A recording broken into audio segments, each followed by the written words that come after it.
ఇప్పుడు దీని వెనకాల ఈ యొక్క హత్యను యాక్సిడెంట్ ఇన్సిడెంట్ మనం చూస్తే దీని మీద రాజకీయ కోణాలు ఉన్నాయని చెప్పి నేను అన్నాను. రాజకీయంగా పొలిటీషియన్స్ ఇన్వాల్వ్ అయి ఉన్నారని చెప్పి మాత్రం నేను అన్నాను. దీనికి ఈ హత్యకి లేదా రాజకీయానికి ఏ మాత్రము సంబంధం లేదు. ఈ హత్యకు ఇది హత్యే, పోస్ట్ మార్టం యాక్సిడెంట్ అని చెప్పి వచ్చిన పండుకున్న చిన్న పాలు తాగుతున్న పసిపిల్లవానికి జ్ఞానం ఉన్నవాడు చెప్పేది ఏంటంటే ఇది ఖచ్చితంగా మర్డరే, మిస్టీరియస్ మర్డర్ అని చెప్పి అంటాడు. కానీ ఎవరు కూడా ఇది యాక్సిడెంట్ అని చెప్పి అన్నారు. ఇది ఒకటి.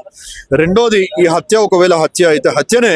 ఈ హత్యకి కారణాలు ఏంటంటే ఓపెన్ గానే మొహమ్మద్ ప్రవక్త గారి గురించి ప్రవీణ్ పగడాల గారు మాట్లాడి ఉన్నారని చెప్పి ఆ సమీ అనే వ్యక్తి గుంటూరు నుంచి ఓపెన్ గా నీ నాలుక కోస్తా, నీ ప్రాణం తీస్తా, నీ తలకాయ తీస్తా అని చెప్పి ఓపెన్ గానే ఆయన థ్రెటనింగ్ కాల్ ఇచ్చినట్టుగా చూస్తా ఉన్నాం. ఈ విషయంలో ప్రభుత్వాలు ఎందుకు స్పందించలేదు? ఇలాంటివి సోషల్ మీడియాలో జరుగుతూ ఉంటే సైబర్ సెక్యూరిటీ ఉంది, సైబర్ కి సంబంధించిన డిఎస్పీలు కమిషనర్లు ఉన్నారు. వీళ్ళు ఏం చేస్తా ఉన్నారు? మేము ఎన్నో ప్లెంటీ ఆఫ్ కంప్లైంట్స్ ఇచ్చాం సైబర్ సెక్యూరిటీలో కానీ, లేకుంటే ఇక్కడ ఉన్న పంజాగుట్టలో కానీ, కోంపల్లిలో కానీ, లేకపోతే ఆలేరులో కానీ అనేకమైన కంప్లైంట్స్ 2 తెలుగు రాష్ట్రాల్లో ఈ యొక్క మతోన్మాదుల మీద మేము కంప్లైంట్స్ ఇస్తే కూడా ఎవరు కూడా రియాక్ట్ అవ్వలేదు, ఇప్పటిదాకా యాక్షన్ కూడా తీసుకోలేదు. దీనికి ఖచ్చితంగా ప్రవీణ్ పగడాల గారు చనిపోవడానికి కారణము కరుణాకర్ సుగుణ ఫ్రమ్ శివశక్తి, అమారా ప్రసాద్, మూడోది లలిత్ కుమార్ ఓపెన్ గా రెడ్ టీవీలో ఆయన బహిరంగంగా పిలిపిస్తా ఉన్నాడు ఏంటంటే ఏ క్రైస్తవుడు సువార్తకు వచ్చినా కూడా వారిని తరిమి కొట్టండి. ఓపెన్ గా హిందూ జనశక్తి కుమారు ఇప్పుడు అమెరికాలో ఉన్నారు, కాలిఫోర్నియాలో. వాడు ఓపెన్ గా రెడ్ టీవీలో ఇచ్చిన స్టేట్మెంట్ ఏంటంటే క్రైస్తవులను కొట్టండి. ఇప్పుడు నేనేమనాలి? ఈ వీడియో చూసి తన అనుచరులు రెచ్చిపోయి ప్రవీణ్ పగడాల గారిని ఆ ఒక వీడియోలో మనం చూస్తా ఉంటే సీసీటీవీ ఫుటేజ్ లో ఆ ఒక వీడియో బుల్లెట్ అయితే తోసుకుంటూ వస్తా ఉన్నాడు. ఆ తోసుకునే కార్యక్రమాన్ని ఒక్కొక్కసారి మనం అబ్జర్వ్ చేస్తే ఆల్రెడీ ఆయన మీద కొట్టారా, దాడి జరిగిందా, దాడి జరిగితే తప్పించుకుంటా ఉన్నాడా అనే ఒక సన్నివేశం కనపడతా ఉంది. సో ఇప్పుడు ఆ దాడి జరిగిన కారణం కుమార్ కాదా అని చెప్పి అంటా ఉన్నా. ఓపెన్ గా అండి ఇప్పుడు కూడా ఉంది ఇంకా అది లైవ్ రెడ్ టీవీలో క్రైస్తవుల్ని కొట్టండి అని చెప్పి ఆ వీడియో చూసిన వాళ్ళు ఇప్పుడు ఆయన కొట్టినారని చెప్పి నేను అనుకోవాలా? ఏమనుకోవాలి?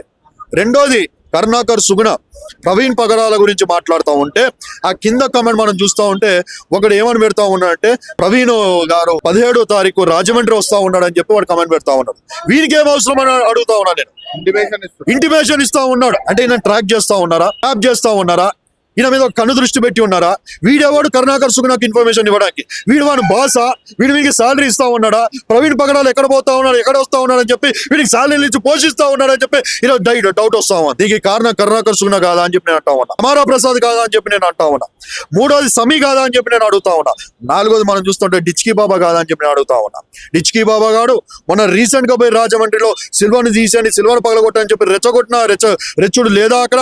ఇప్పుడు అదే రాజమండ్రిలో మన ప్రవీణ్ పగడాల గారి మీద హత్య యత్నము లేదా హత్య జరిగినట్టు చూస్తాను. దీనికి కారణము డిచ్కీ బాబా కాదని చెప్పి నేను అడుగుతా ఉన్నా. రీప్లాన్.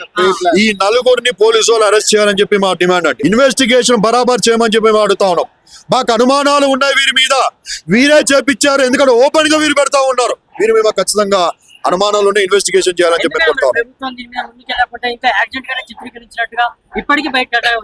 నేను పంజాగుట్టలో పోయి కరుణాకర్ సుగుణ మీద సుమారుగా 3 కేసులు చేశాను. పోలీసు వారిని తీసుకొని డైరెక్ట్ ఆఫీస్ మీదకి ఒక 10 మంది పోలీసు వాళ్ళని తీసుకొని పోయి సీజ్ చేయడానికి వెళ్ళాను. వెళ్ళిన వెంటనే కేసు అయింది, బానే ఉంది. కానీ ఇమ్మీడియట్ గా బండి సంజయ్, ఇమ్మీడియట్ గా రాకేష్ రెడ్డి ఊసే బీజేపీ ఐ థింక్ కరీంనగర్ ఇక్కడ ఎమ్మెల్యే ఉన్నాడు ఆయన, పైడి రాకేష్ గారు. అక్కడి నుంచి ఇక్కడ సీఎల్ఏ ఫోన్లు వచ్చాయి.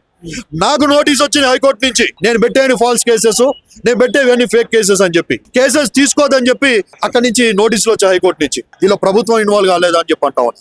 బీజేపీ సపోర్ట్ చేయట్లేదని చెప్పి అంటా ఉన్నా.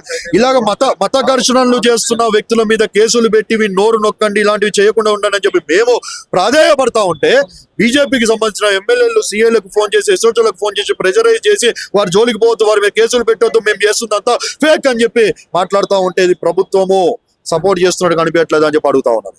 అంటే ఏమంటారు అంటే రాష్ట్రంలో బీజేపీ మతాన్ని ప్రోత్సహిస్తూ ఇలా ముందుకు వెళ్తుందని 110%. మణిపూర్ లో సీఎం ఎందుకు రిజైన్ చేసిండు? ఈ రోజు మణిపూర్ లో సీఎం ఎందుకు రిజైన్ చేసిండు? ఆయన ఆడియో టేప్ ఏదైతే ఉందో అది బయటికి రావడం పట్టే కదా ఆయన అంగీకరించి రిజైన్ చేసింది. కోర్టులో కేసు నడుస్తా ఉంది కదా. మణిపూర్ లో జరిగిన అల్లర్లు ఒక ఆడపిల్ల నగ్నంగా ఊరేగింపి ఎంతో మందిని తగలబెట్టి షూట్ చేసి చంపితే దానికి కారణం వెనకాల ఉంది నడిపించింది బీజేపీ చీఫ్ మినిస్టర్ కాదా? ఆయన రిజైన్ చేయలేదా ఈ రోజు అని చెప్పి అడుగుతా ఉన్నా. బీజేపీ ఈ రోజు మత కులాలలో సృష్టిస్తా ఉంది 2 తెలుగు రాష్ట్రాల్లో. ఎందుకంటే వచ్చే నెక్స్ట్ ఎలక్షన్ లో వారి ఎజెండా వాళ్ళు ఇక ప్రభుత్వం ఫామ్ చేయాలని చెప్పి. ఏంటంటే ఎందుకు రాష్ట్రంలో మనం ఇప్పటికి ఇంత ఆధునికంలో ముందుకు వెళ్తున్నాం కూడా ఇప్పటికి ఏమి అనన్నట్టుగా సోమరు పూతలాగా లేదంటే ఇంకా వెనకటి కాలం బుద్ధిని వేసుకొని కులం మతం అని క్రైస్తవులు ప్రచారం ఎప్పుడు చేసినటువంటి కులాల అవకాశం కోసం మాట్లాడు. క్రైస్తవంలో కులాలు లేవు. క్రైస్తవులు ఎప్పుడు సోమరులు కాదు. మా బైబిల్లో ఒక మాట సామెతలు ఏమన్నా బెడ్ మీద అటు ఇటు దొల్లుతా ఉంటే సూర్యుడు రాకముందు ఇంకా నిద్రపోతా ఉన్నట్టే ఒరే సోమరి నీ నెత్తి మీద దరిద్రం ఉండు అంటుంది బైబిల్. మాకు అది తెలుసు. అందుకే క్రైస్తవుడు 4 గంటలకు లేస్తాడండి, 5 గంటలకు లేస్తాడు. ఎందుకంటే మన నెత్తి మీద దరిద్రం శని ఉంటుందని బైబిల్ తెలియజేస్తుంది. కాబట్టి ఏ క్రైస్తవుడు కూడా సోమరి కాడు.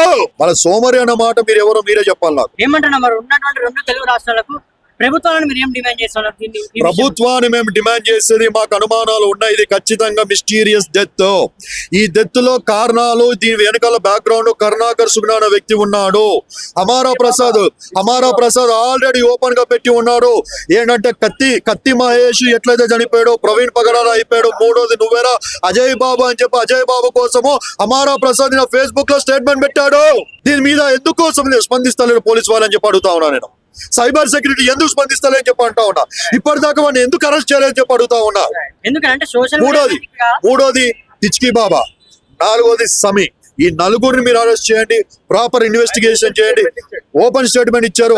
ఎవరైతే కారకులు ఉన్నారో వీళ్ళ అనుమానెత్తులే. నేను చెప్పేది ఓన్లీ డౌట్. వీళ్ళ నిందితులు అని చెప్పి నేను అనట్లేదండి. మరొకసారి మాకు వీళ్ళ మీద డౌట్ ఉంది, వీళ్ళు చేసిన పనులు బట్టి. సో వీళ్ళని ప్రాపర్ గా తరో ఇన్వెస్టిగేషన్ చేయండి. వీళ్ళని పిలిపించి సస్పెక్ట్స్ ఇన్వెస్ట్ చేయండి అని చెప్పి ఇన్వెస్టిగేషన్ చేయమని చెప్పి అడుగుతా ఉన్నారు. తర్వాత నిందితులు ఎవరైతే దొరుకుతారో ఆ నిందితుల్ని యావత్తు క్రైస్తవ సమాజం నుంచి మేము కోరుకునే డిమాండ్ ఏంటంటే వారిని ఉరి తీయాలి. 4వది చివరి మాట. మా డిమాండ్ వచ్చి ఎస్సీ ఎస్టీ అట్రాసిటీ యాక్ట్ ఏ విధంగా అయితే ఉందో క్రిస్టియన్ అట్రాసిటీ యాక్ట్ కూడా మాకు కావాలి. క్రైస్తవుల జోలికి రావాలంటే ఈ అట్రాసిటీ యాక్ట్ మమ్మల్ని ప్రొటెక్ట్ చేసే విధంగా గవర్నమెంట్ ఈ రోజు మందకృష్ణ మాదిగ గారికి ఏ విధంగా అయితే ఎస్సీ రిజర్వేషన్ లో మీరు న్యాయం చేశారో క్రైస్తవులకు కూడా అలాగే మైనారిటీ యాక్ట్ ఈరోజు తీసుకుని అని చెప్పి ప్రభుత్వాన్ని మేము డిమాండ్ చేస్తా ఉన్నాము.